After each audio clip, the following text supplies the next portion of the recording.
Olá, boa noite a todos, sejam muito bem-vindos, muito bem-vindas a mais essa transmissão da nossa igreja. Nesta quarta-feira, dia 24 de março de 2021, mais um estudo da Palavra do Senhor. E estamos estudando um tema fascinante, vida vitoriosa, vencendo os inimigos. Eu espero que você tenha acompanhado esse estudo, possa passar esse estudo para outras pessoas também e que esse estudo possa abençoar a sua vida. Espero que você esteja bem com a sua família e que até aqui nesta semana a boa mão do Senhor esteja sobre você. Vamos orar? Vamos pedir a graça de Deus. Bendito Deus, nosso Pai que está nos céus, santificado seja o teu nome aqui na terra como é no céu. Seja feito, ó Deus, a tua vontade. E nós queremos ser instrumentos da tua vontade aqui no mundo. Glorificamos o teu nome pelo teu cuidado, pela tua graça sobre nós, a bênção da vida, a bênção da saúde, a bênção do consolo. Ó Deus, tudo vem do Senhor. E agora, quando vamos estudar a Tua Palavra, pedimos que o Teu Espírito Santo esteja orientando, guiando, ensinando cada um de nós. Louvamos o Teu nome e adoramos o Senhor. Eu peço a Tua bênção para o Teu filho, para a Tua filha que está participando desse estudo. E que esse estudo possa frutificar na vida dos Teus servos, tornando-os mais e mais parecidos com Jesus. É a minha oração no nome do Cristo vivo, nosso Senhor e Salvador. Amém. Temos estudado o tema Vida Vitoriosa, vencendo os inimigos. E aprendemos lá em Romanos 8:37 que somos mais do que vencedores por aquele que nos amou. E é uma verdade. Em meio às lutas, provações, somos mais do que vencedores. E Paulo escreveu isso quando ele estava participando do sofrimento dos cristãos na sua época. Um sofrimento muito forte. E ele então escreve esta palavra inspirada por Deus, incentivando-os a viver a vida vitoriosa que só Cristo dá.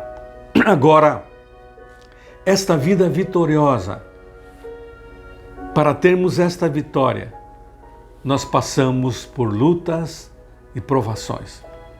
E já aprendemos neste estudo que existe uma guerra. E muitas vezes nós não olhamos e não atentamos e não discernimos, nós ignoramos o fato de que estamos em guerra. O grande pastor John MacArthur, ele diz, hoje boa parte da igreja visível parece imaginar que os cristãos devem estar numa diversão e não numa guerra. É verdade. Muitos acham que estamos aqui passeando, não. Estamos aqui para falar de Jesus e testemunhar o amor de Deus. Logo, enfrentamos uma guerra contra Satanás, uma guerra contra o mundo, uma guerra contra a nossa própria carne e uma guerra contra o pecado de uma maneira geral. Nós aprendemos já que um dos inimigos nossos é o pecado. E por isso o autor aos Hebreus diz lá, portanto nós também, que estamos rodeados de uma grande nuvem de testemunhas, deixemos todo o embaraço e o pecado que tão de perto nos rodeia. E corramos com paciência a carreira que nos está proposta, olhando para Jesus, autor e consumador da nossa fé. O pecado que tão de perto nos rodeia é o nosso inimigo e ele só é vencido em Cristo Jesus. Mas há uma segunda batalha contra o mundo. O mundo aqui neste texto é esta vida da sociedade humana organizada sobre o poder do mal. Este mundo que nos rodeia também é algo que impressiona a ação deste mundo contra Deus, contra Cristo. Tudo organizado contra Deus, pelo poder do mal, pelo poder do mal. Então, este mundo vem e nos alcança com as suas artimanhas, com tudo aquilo que ele tem para enganar o povo. E uma das maneiras que o mundo se apresenta hoje, de uma maneira muito forte, é pela televisão. Quando todos têm, a maioria no mundo tem a sua televisão, somos impactados por tudo aquilo que ela fornece. Pesquisas feitas a respeito do que o povo vê e ouve na televisão têm mostrado que, em primeiro lugar, o gênero televisível que mais se mostra na televisão é o jornalismo, com o seu conteúdo frequente e diário. E nós temos sido cada dia mais bombardeados por um jornalismo que leva o medo às pessoas, que leva as pessoas ao desespero, é ou não é? Se liga à televisão e é só notícia ruim. Mas em segundo lugar, além do jornal, são os programas de entretenimento. E depois os esportivos e os culturais. Como podemos ver, em segundo lugar, vêm os programas de entretenimento, que mais o povo assiste. E não é errado você assistir algo que vai entreter a sua vida, mas o grande problema hoje na televisão, no mundo, mas a nossa que nós conhecemos, é o seu conteúdo imoral, é o seu conteúdo infame, conteúdo pecaminoso, um conteúdo que degrada a pessoa, violenta os bons costumes e a moral da sociedade. E somos impactados por essa ação, que é a ação do mundo. Por isso, nós devemos lutar contra o mundo. É o nosso inimigo. Mas também hoje, a internet. E na internet tem de tudo. Você pode fazer transações bancárias, jogos, videoconferências, ler livros gratuitamente, assistir filmes, músicas, fazer compras, pesquisas, ler jornal, tudo na internet. Mas na internet nós devemos tomar cuidado, porque também há muitas coisas erradas. Textos, imagens, vídeos de pornografia, pedofilia, homossexualismo, conversação torpe e sem objetivo, vídeos e jogos cheios de violência. Somos massacrados também pelo conteúdo da internet. Além disso, existem inúmeras pessoas que usam a internet para cometer crimes, como, por exemplo, roubo, uso de informações confidenciais alheias e a própria pirataria. Com tudo isso, eu e você, o cristão de um modo geral, precisa se manter puro contra essas influências da internet, em especial as redes sociais que estão minando cada dia mais a vida das pessoas. Esse mundo é o inimigo de Deus. Outras influências além da TV e da internet fazem parte de todo esse arcabouço do mundo para levar o homem ao pecado e contra Deus. Por isso, esse conceito de mundo é importante, sistema de princípios e práticas contrários a Deus. Por isso, aquele que ama o mundo, diz a Bíblia, não tem o amor de Deus, nem ama a Deus. Esse sistema pecaminoso e contrário a Deus, ele tem uma influência tão grande que ele leva o homem ao quê? Eu queria dar algumas orientações para você. Primeiro, ao narcisismo. Leva o homem a um egoísmo incentivado e elogiado, dando ênfase ao jogo da vida. O que é isso, pastor, jogo da vida? dizendo que a vida é um jogo e ganha quem mais aproveita a vida. Bebamos, comamos, amanhã morreremos. Esse narcisismo, primeiro eu e depois Mateus, a famosa frase do Gerson, levar vantagem em tudo. Essa influência mundana nos leva ao narcisismo, eu e eu. Leva também ao hedonismo, que é a filosofia do prazer.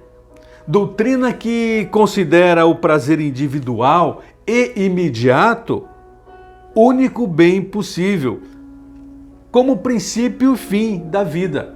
Por isso eu preciso ter prazer, me deleitar na vida, e o mundo leva a isso. O importante é você conquistar e desfrutar os prazeres da vida. Você merece o melhor. Você merece o melhor na sua casa, no seu lar. Você merece o melhor carro, a melhor casa, a melhor roupa, o melhor celular. O prazer. Mas também, diferente desse hedonismo, do prazer no mundo, nas coisas que passam e vão e não permanecem, há também o prazer em Cristo, e esse é o hedonismo cristão. Segundo o pastor e escritor John Piper, ele diz que esse prazer cristão significa viver constantemente buscando a glória de Deus.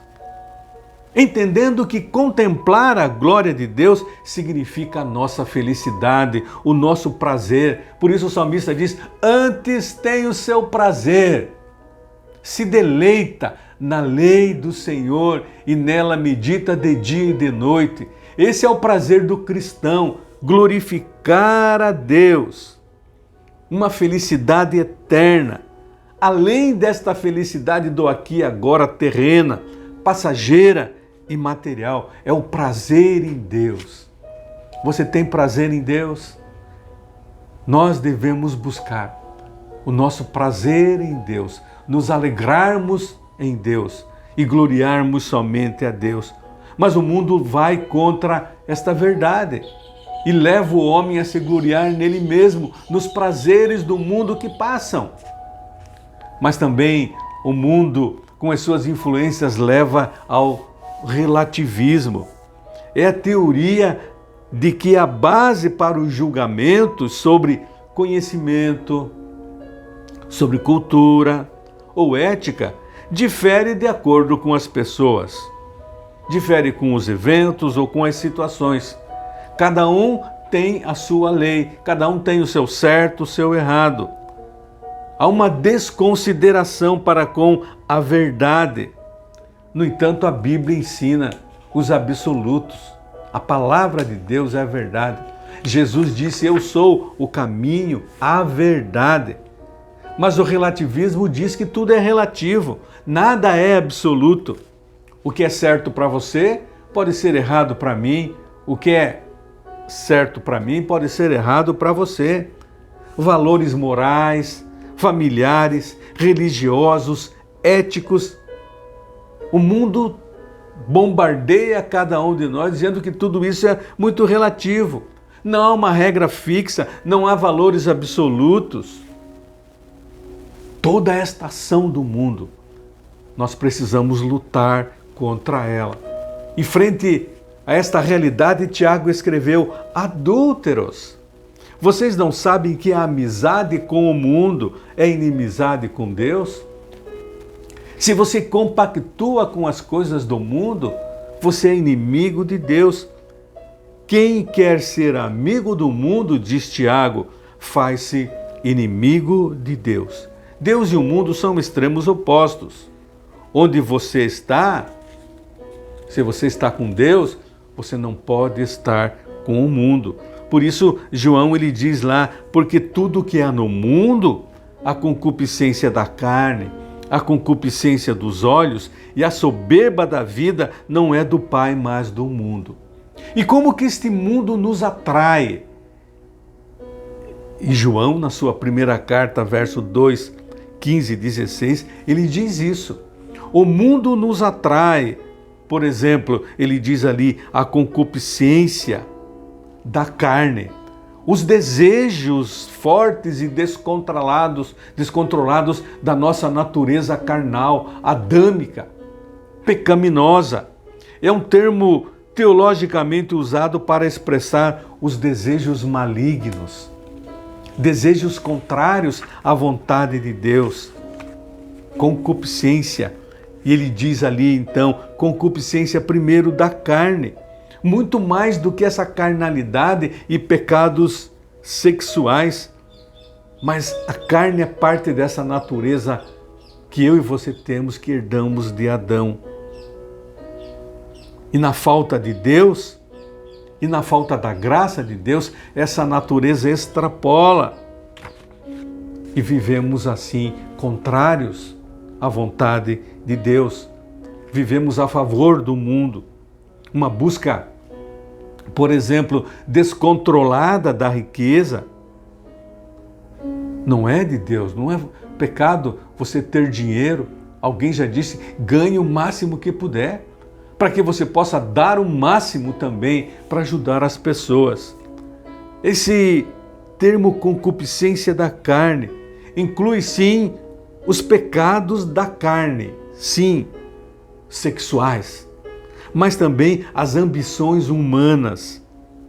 Essas ambições do mundo nós chamamos ambições mundanas, esses desejos mesquinhos.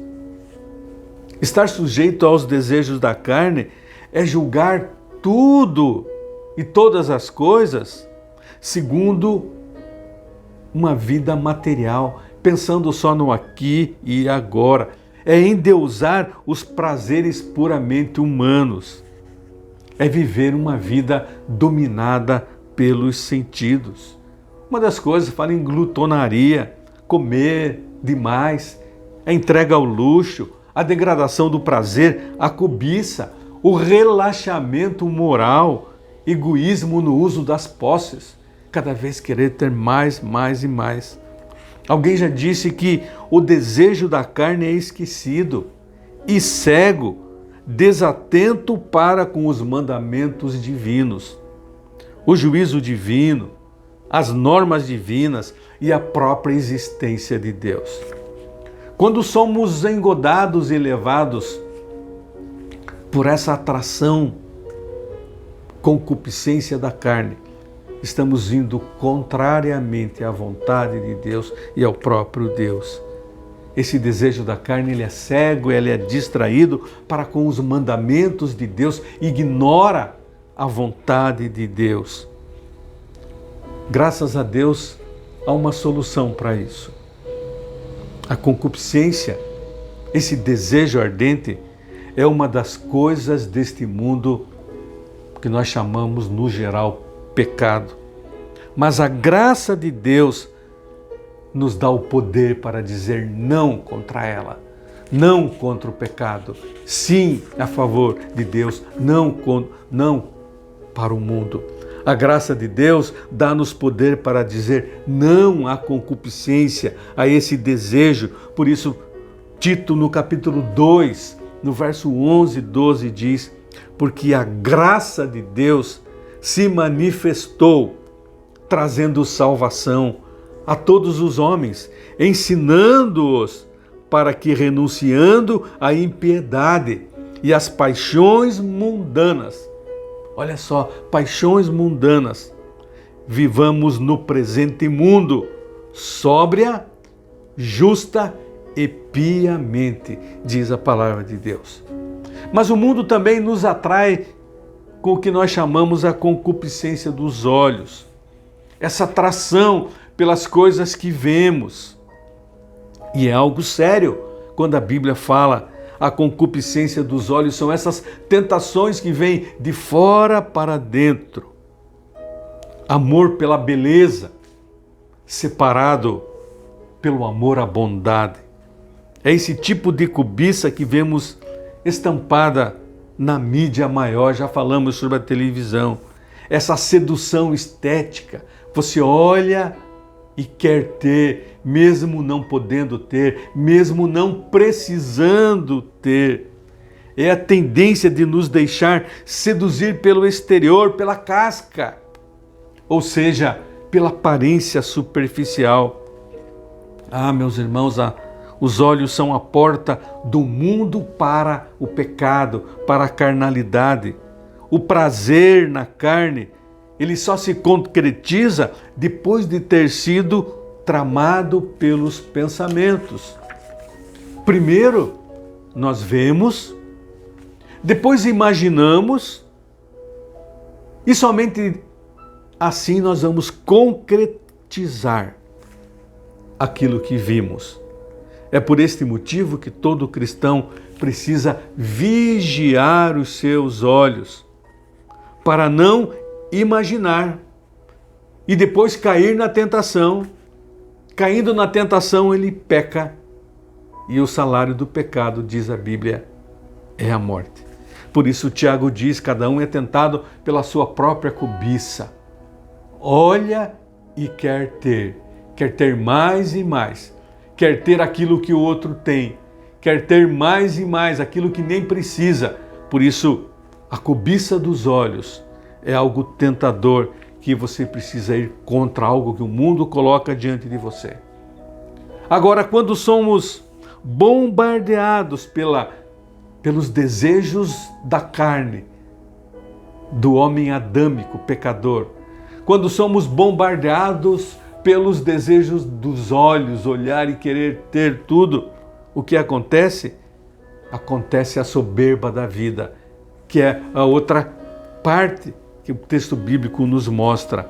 O pastor John MacArthur diz: a expressão soberba da vida tem a ideia de arrogância, por causa das circunstâncias que vão produzir altivez ou exagero, levando a pessoa a ostentar o que possui para impressionar outras. O mundo ele nos bombardeia e somos tentados pela soberba da vida. É só você olhar as redes sociais, as pessoas ostentando, mostrando coisas que muitas vezes nem têm.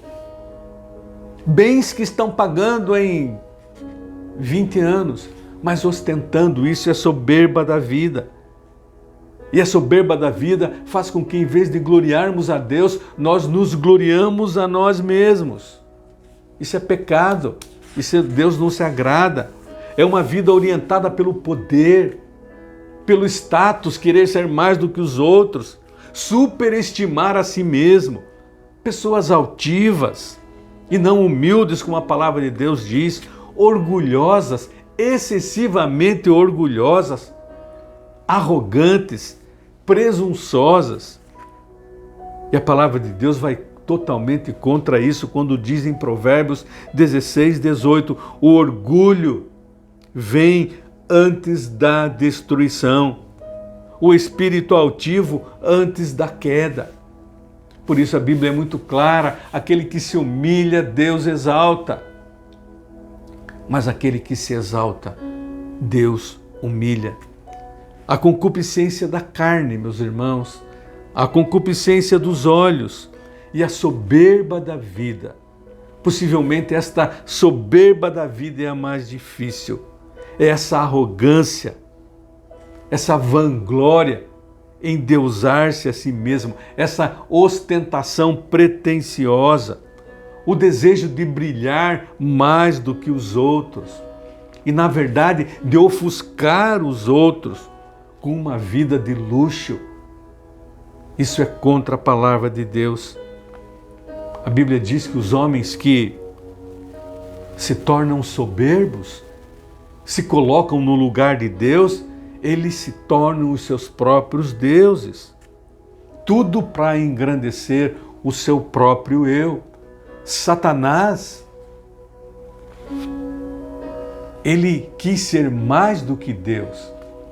Houve a arrogância dele, o orgulho, a soberba, e ele foi destituído do céu. E ele já está condenado, porque vai contra Deus. E todo aquele que segue a Satanás tem essa soberba, esse orgulho, essa vanglória própria. Tem uma vida para impressionar os outros. E Deus não se agrada disso.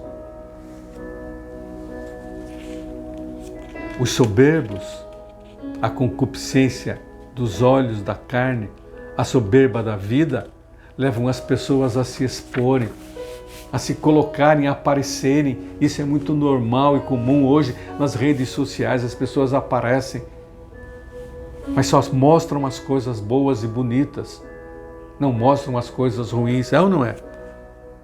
Então temos esses inimigos, o pecado de uma maneira geral, o mundo que nos rodeia, esse sistema diabólico, a nossa carne, que viemos lá de Adão e trazemos o pecado conosco, o mundo, a carne e a soberba da vida que nos leva a nos tornarmos deuses. Tudo isso é contra a palavra de Deus. E eu quero terminar com uma pergunta. Se o mundo é um sistema de princípios e práticas contrários a Deus, se a soberba da vida é contrária a tudo aquilo que a Bíblia ensina, se os desejos dos olhos, a concupiscência dos olhos é contra o que a palavra diz, como nós podemos vencer isso?